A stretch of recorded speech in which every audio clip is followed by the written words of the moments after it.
우리나라에서 아내 구타 현실은 심각하다. 지난 83년부터 13년 동안 아내 구타와 성폭행 등 여성 문제 상담 사업을 펼쳐온 한국 여성의 전화. 지난 한 해 여성의 전화에 접수된 전체 상담 건수는 7천여 건.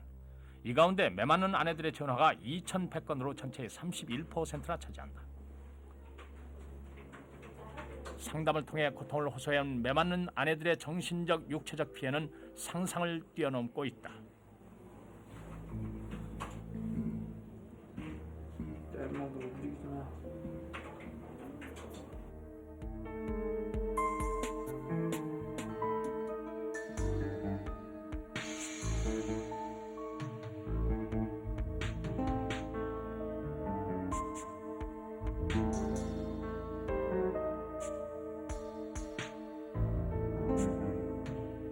왜 맞았냐면은 수거했는데 칼로 한번 쪼았어요. 쪼아가지고 완전 피로 모욕을 한번 했죠. 그래 깨나니까 병원이더라고요. 칼이든지 뭐 톱이든지 잣대든지 구별할 수가 없어요. 자기는 그냥 때리면 손 아플까봐 장갑 끼고 이런 식으로 사람을 때리는 그런 식이에요. 형 때리다가 때리기도 하고요. 그냥 뭐 선풍기 끈 같은 거로다가 막 목을 조리고, 그리고 또 침대 같은 데서도 사방으로 이렇게 끌고 다니기도 하고 그러거든요. 그래서 상처도 많이 나고, 이렇게 또 정신을 못 차리도록 이렇게 때려서 이렇게 또 있으면 막 때려가면서 깨우고 또 있다가 또 다시 때리기도 하고 그러거든요. 연탄 두 개를 이렇게 쑤셔가지고요. 그러게 해갖고 형이 쥐고, 또 이제 갈비뼈요. 시골에 이제 엄마 집에 가가지고 갈비뼈를 갖다 발로 들어차갖고 허리를, 갈비뼈가 두 개가 분질러졌어요. 두 개 분질러졌고 또 병원에서 입원해 있었어요.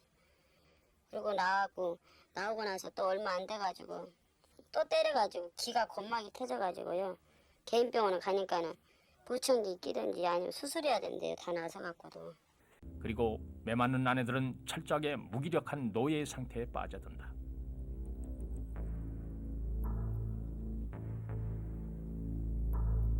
그 맞는 순간은 그런 거 생각도 안 나는 것 같아요. 그냥 어떻게 해서 매 한 달에도 덜 맞나. 처음에는 억울하다는 생각이 들었는데 다음에는요. 그 뭐라고 하느냐면 네가 잘못했기 때문에 때리는 거고 그런 식으로 하니까 다음에는 내가 정말로 이렇게 잘못을 했나? 그 분별력이 없어지는 거죠. 차라리 고통 없이 죽는 게 편하지요. 그런 생각밖에 안 들지요. 제가 정신병자인가 모르겠어요. 제가 정신이 이상한 것 같아요. 그냥 사람을 봐도 무섭고 기침 소리만 나도 간이 뜨끔뜨끔하고 그래요. 아마 그렇게.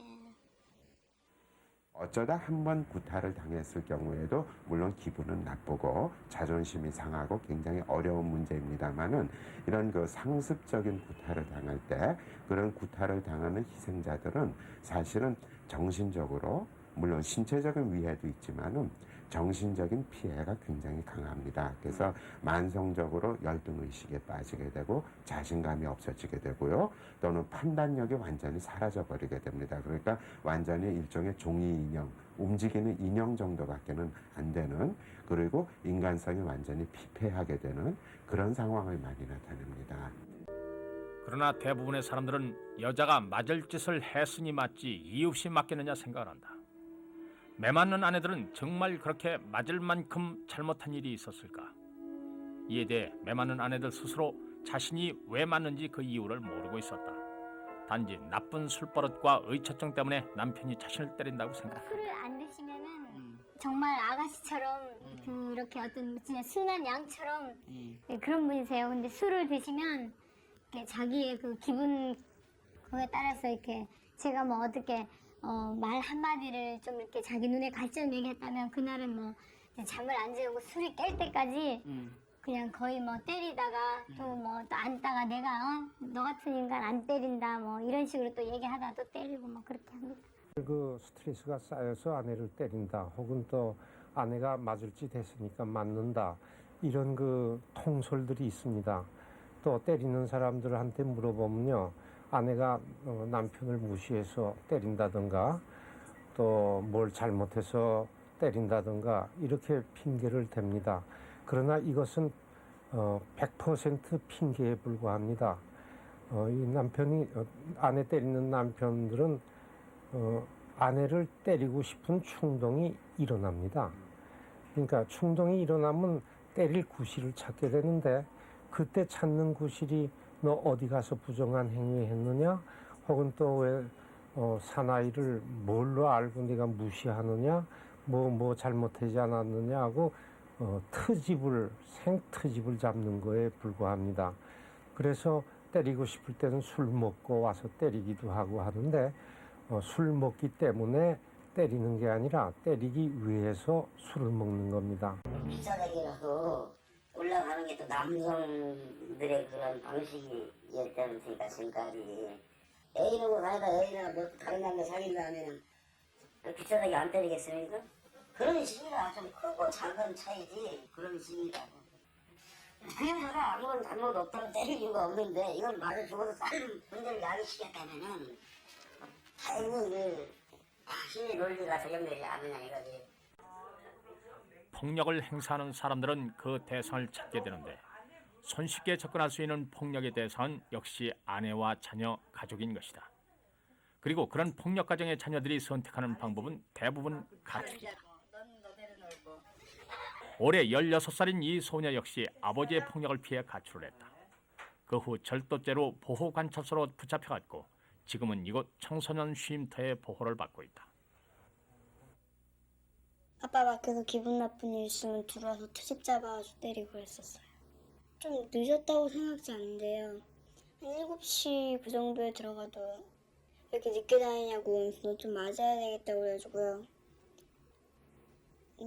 엎드려 놓고 강목으로요. 나무막대기로 엉덩이를 심하게 때렸어요. 최근 문제가 되고 있는 학교 폭력 서클의 대다수 학생들이 가정 내에서의 폭력을 경험한 것으로 조사됐다.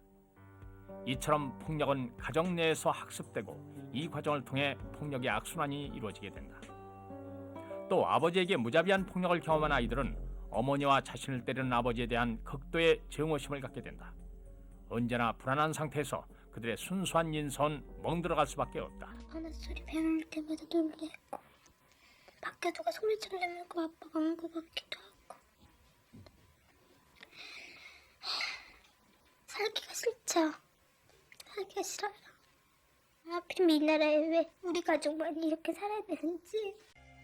추정 60분은 아내 구타의 실태에 대해 서울 경기 지역의 여성 500명을 상대로 조사를 해봤다. 먼저 단 한 번이라도 남편에게 맞아본 일이 있느냐는 질문에 대해 전체 응답자의 26%가 맞아본 일이 있다고 응답을 했다. 구타 형태를 보면은 구타를 당한 여성 가운데 밀치거나 뺨을 맞은 경우가 76.2%, 닥치는 대로 맞은 경우가 19.8%, 또 흉기로 위협당하거나 구타당한 사람은 4%였다. 미국 사람보다 선량하지 못해서 3배나 많다고 볼 수는 없습니다. 그건 때릴 수 있기 때문에 때리는 겁니다. 때릴 수 있다는 건 뭔가 하면 가정 안에서 누가 폭력을 휘두르면 그걸 그대로 놔둔다 이겁니다. 못 본 척하고. 그러니까 마음대로 폭력을 행사할 수 있는 거죠. 이거를 사회가 못하도록 압력을 가하게 되면 그만큼 줄어드는 겁니다. 문제는 어떻게 이것을 억제하느냐에 있다.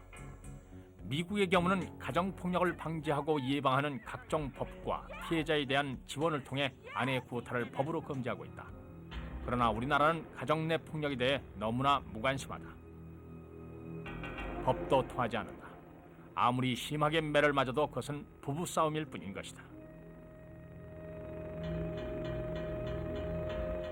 매 맞는 아내들은 수치심 때문에 그 사실을 숨긴다. 상황이 아무리 위급해도 도움을 청할 것이 마땅치 않다. 그것은 가정폭력을 아내 개인이나 부부가 해결할 문제로 치부하는 우리 사회의 잘못된 관습 때문이다. 그러면 매 맞는 아내들은 왜 그렇게 참고 사는가? 이혼하면 되지 않은가? 그러나 현실은 그렇게 간단하지 않다. 아이 낳으면 좀 낳을까 싶어서 하나 낳고 또 아이 하나만 돼도 안 되니까 더 낳아야 좀 마음이 달라질려나 해서 아이 둘 낳고 셋 낳고 오는 사람도 있고요. 지금까지 취급해 본 결과예요.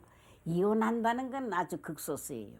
여자들이 마음이 약해서 그래도 남편한테 끌리고 자식 때문에 그래서 참 여기 올 때까지도 뭐 2번, 3번 가출했다가 한 사람도 있고 첫 번 나온 사람도 있고 그래요. 그래서 이제 이혼하는 거는 극소수고 대개 80%는 도로 들어가요. 경제적 능력의 부족, 이혼녀에 대한 사회의 편견도 매맞는 아내들이 쉽게 이혼을 할 수 없는 이유다. 밖에 나가서 혼자 살는 것도 첫째는 자신이 없더라고요. 그러나 최근엔 여성들도 변화하고 있다. 구타를 참지 않고 스스로의 길을 선택하는 여성들이 늘고 있는 것이다. 이곳 쉼터에도 1년에 약 500여 명의 여성들이 찾아와 새로운 인생을 준비하고 있다. 김여인도 이곳에 오기 전엔 하루도 편할 날이 없었다. 남편은 동거 때부터 김여인을 구타했다. 최근엔 3, 4일에 한 번씩 매를 맞고 칼로 위협까지 당하다 결국 집을 뛰쳐나온 김여인. 그녀는 이곳에서 새 인생에 대한 자신감을 회복하고 있다. 저는 전화도 못 받았고 제가 그 사랑하는 제 동생들하고도 연락을 못했었고 앞에 살아도 가지 못했어요. 제 마음대로 그 사람 눈치 때문에. 그리고 친정 엄마한테도 못 갔고 제가 좋아하는 옆집에도 못 갔어요. 그 사람 눈치를 보느라고. 너무 자유가 없었어요. 저는 그게 자유가 없는지도 몰랐어요. 그 구덩이에서 살 때는. 여기 올 때는 그냥 그 사람 안 보는 것만도 편하더라고요. 사람답게 살고 싶고 자유롭게 살고 싶어서죠. 그래서 이혼을 결심하게 된 거죠. 혹시 남편의 폭행 습관을 고쳐서 살 수는 없을까? 그것은 어쩌면 매맞는 아내들이 가장 바라는 것인지도 모른다. 제발 우리 싸우지 말고 살아요. 그럼 내가 죽어야지. 내가 진짜 차를 몰고 가서 어디 가서 죽든지 해야지. 그러면서 눈물 철철 흘려요. 나이가 든다든가 좀 더 잘해주면 괜찮겠거니 뭐 이렇게 생각하는 거는 잘못된 생각입니다. 그렇게 생각하면서 속아 사는 겁니다. 폭력은요, 분명히 말씀드리지만 정신병 환자의 행동도 아니고 따라서 의학적인 치료의 대상도 아닙니다. 또 폭력은 어떤 상담이나 교육이라든가 이런 걸로 교정될 수 있는 게 아닙니다. 폭력은 범죄 행위입니다. 폭력 성향을 스스로 고치겠다는 의지를 갖는 남편은 거의 없다. 그렇기 때문에 언젠가 달라질 것이라고 기대하는 것은 상황을 더욱 어렵게 할 뿐이다. 과연 이혼 말고는 헤어날 방법이 없는 것일까? 최근 아내 구타를 처벌하고 또 처벌 이전 단계에서 가정폭력을 예방할 수 있는 가정폭력방지법 제정이 준비되고 있다. 경찰이 개입해서 폭력 남편은 아내로부터 격리시킨다. 집에 들어오지 못하게 한다. 또 필요할 경우 특정 시설에 수용을 한다. 그리고 매맞는 아내에게 피난처와 직업교육의 기회를 준다는 것이 가정폭력방지법의 주요 내용이다. 가정폭력방지법에서는 처음 폭력하는 폭력의 상태를 막음으로써 남성에게 이 폭력이라는 방법은 옳지 않다는 가정의 그 평화를 폭력으로 제압하는 것은 옳지 않다는 것을 미리 깨우쳐주는 그런 방식으로 지금 이 법이 진행되고 있기 때문에 충분히 실효성이 있으리라고 보여집니다.